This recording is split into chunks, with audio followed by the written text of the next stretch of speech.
The House of the Vampire by George Sylvester Viereck. Chapter 15. Thus 3 weeks passed without apparent change in their relations. Ernest possessed a personal magnetism that, always emanating from him, was felt most deeply when withdrawn. He was at all times involuntarily exerting his power, which she ever resisted, always on the alert, always warding off.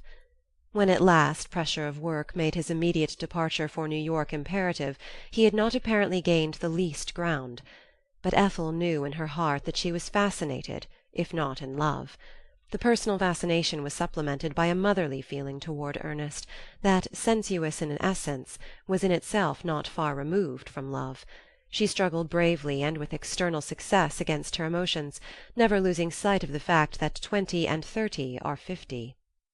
Increasingly aware of her own weakness, she constantly attempted to lead the conversation into impersonal channels, speaking preferably of his work. "Tell me," she said, negligently fanning herself, "what new inspiration have you drawn from your stay at the seaside?" "Why," he exclaimed enthusiastically, "volumes and volumes of it. I shall write the great novel of my life after I am once more quietly installed at Riverside Drive." "The great American novel?" she rejoined. "Perhaps." "Who will be your hero? Clarke?" There was a slight touch of malice in her words, or rather in the pause between the penultimate word and the last. Ernest detected its presence, and knew that her love for Reginald was dead. Stiff and cold it lay in her heart's chamber, beside how many others, all emboxed in the coffin of memory. "No," he replied after a while, a little piqued by her suggestion. "Clarke is not the hero. What makes you think that he casts a spell on everything I do?" "Dear child," she replied, "I know him. He cannot fail to impress his powerful personality upon all with whom he comes in contact, to the injury of their intellectual independence. Moreover, he is so brilliant and says everything so much better than anybody else, that by his very splendor he discourages effort in others. At best, his influence will shape your development according to the tenets of his mind, curious, subtle, and corrupted. You will become mentally distorted, like one of those hunchback Japanese trees, infinitely wrinkled and infinitely grotesque, whose laws of growth are not determined by nature, but by the diseased imagination of the East." "I am no weakling," Ernest asserted, "and your picture of Clarke is altogether out of perspective. His splendid successes are to me a source of constant inspiration. We have some things in common, but I realize that it is along entirely different lines that success will come to me. He has never sought to influence me. In fact, I never received the smallest suggestion from him."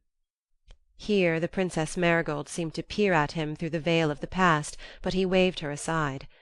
"As for my story," he continued, "you need not go so far out of your way to find the leading character." "Who can it be?" Ethel remarked with a merry twinkle. "You?" "Ethel," he said sulkingly, "be serious. You know that it is you." "I am immensely flattered," she replied. "Really, nothing pleases me better than to be immortalized in print, since I have little hope nowadays of perpetuating my name by virtue of pencil or brush. I have been put into novels before, and am consumed with curiosity to hear the plot of yours." "If you don't mind, I had rather not tell you just yet," Ernest said. "It's going to be called Leontina. That's you. But all depends on the treatment. You know it doesn't matter much what you say so long as you say it well. That's what counts. At any rate, any indication of the plot at this stage would be decidedly inadequate." "I think you are right," she ventured. "By all means choose your own time to tell me. Let's talk of something else. Have you written anything since your delightful book of verse last spring? Surely now is your singing season. By the time we are 30 the springs of pure lyric passion are usually exhausted." Ethel's inquiry somehow startled him. In truth, he could find no satisfactory answer. A remark relative to his play, Clarke's play, rose to the threshold of his lips, but he almost bit his tongue as soon as he realized that the strange delusion which had possessed him that night still dominated the undercurrents of his cerebration. No, he had accomplished but little during the last few months, at least by way of creative literature. So he replied that he had made money. "That is something," he said. "Besides, who can turn out a masterpiece every week? An artist's brain is not a machine, and in the respite from creative work I have gathered strength for the future. But," he said, slightly annoyed, "you are not listening." His exclamation brought her back from the train of thoughts that his words had suggested, for in his reasoning she had recognized the same arguments that she had hourly repeated to herself in defense of her inactivity when she was living under the baneful influence of Reginald Clarke. Yes, baneful. For the first time she dared to confess it to herself. In a flash the truth dawned upon her that it was not her love alone, but something else, something irresistible and very mysterious that had dried up the well of creation in her. Could it be that the same power was now exerting its influence upon the struggling soul of this talented boy? Rack her brains as she might, she could not definitely formulate her apprehensions, and a troubled look came into her eyes. "Ethel," the boy repeated impatiently, "why are you not listening? Do you realize that I must leave you in half an hour?" She looked at him with deep tenderness. Something like a tear lent a soft radiance to her large childlike eyes. Ernest saw it and was profoundly moved. In that moment he loved her passionately. "Foolish boy," she said softly; then, lowering her voice to a whisper, "You may kiss me before you go." His lips gently touched hers, but she took his head between her hands and pressed her mouth upon his in a long kiss. Ernest drew back a little awkwardly. He had not been kissed like this before. "Poet though you are," Ethel whispered, "you have not yet learned to kiss." She was deeply agitated when she noticed that his hand was fumbling for the watch in his vest pocket. She suddenly released him, and said, a little hurt, "No, you must not miss your train. Go, by all means." Vainly Ernest remonstrated with her. "Go to him," she said, and again, "Go to him." With a heavy heart the boy obeyed. He waved his hat to her once more from below, and then rapidly disappeared in the crowd. For a moment strange misgivings cramped her heart, and something within her called out to him, "Do not go, do not return to that house." But no sound issued from her lips. Worldly wisdom had sealed them, had stifled the inner voice. And soon the boy's golden head was swallowed up in the distance. Chapter 16. While the train sped to New York, Ethel Brandenburg was the one object engaging Ernest's mind. He still felt the pressure of her lips upon his, and his nostrils dilated at the thought of the fragrance of her hair brushing against his forehead. But the moment his foot touched the ferry-boat that was to take him to Manhattan, the past 3 weeks were, for the time being at least, completely obliterated from his memory. All his other interests that he had suppressed in her company because she had no part in them came rushing back to him. He anticipated with delight his meeting with Reginald Clarke. The personal attractiveness of the man had never seemed so powerful to Ernest as when he had not heard from him for some time. Reginald's letters were always brief. "Professional writers," he was wont to say, "cannot afford to put fine feeling into their private correspondence. They must turn it into copy."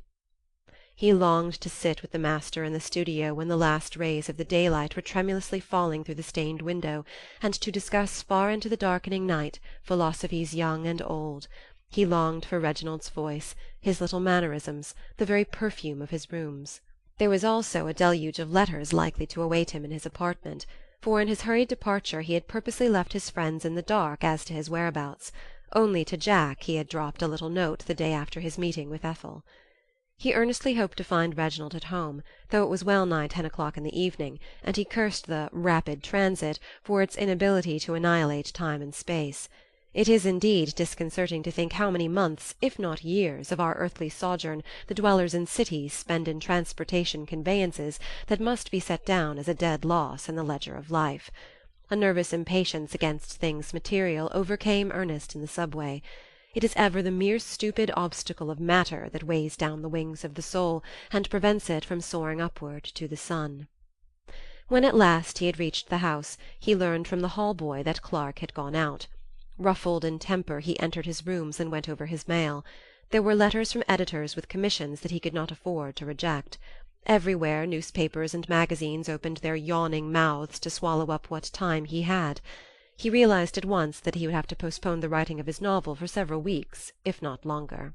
Among the letters was one from Jack. It bore the postmark of a little place in the Adirondacks where he was staying with his parents. Ernest opened the missive not without hesitation. On reading and rereading it, the fine lines on his forehead, that would some day deepen into wrinkles, became quite pronounced, and a look of displeasure darkened his face. Something was wrong with Jack, a slight change that defied analysis. Their souls were out of tune. It might only be a passing disturbance, Perhaps it was his own fault. It pained him, nevertheless. Somehow it seemed of late that Jack was no longer able to follow the vagaries of his mind. Only one person in the world possessed a similar mental vision; only one seemed to understand what he said and what he left unsaid. Reginald Clarke, being a man and poet, read in his soul as in an open book. Ethel might have understood, had not love, like a cloud, laid itself between her eyes and the page. It was with exultation that Ernest heard near midnight the click of Reginald's key in the door. He found him unchanged, completely, radiantly himself. Reginald possessed the psychic power of undressing the soul, of seeing it before him in primal nakedness. Although no word was said of Ethel Brandenburg except the mere mention of her presence in Atlantic City, Ernest intuitively knew that Reginald was aware of the transformation that absence had wrought in him. In the presence of this man he could be absolutely himself, without shame or fear of misunderstanding; and by a strange metamorphosis all his affection for Ethel and Jack went out for the time being to Reginald Clarke.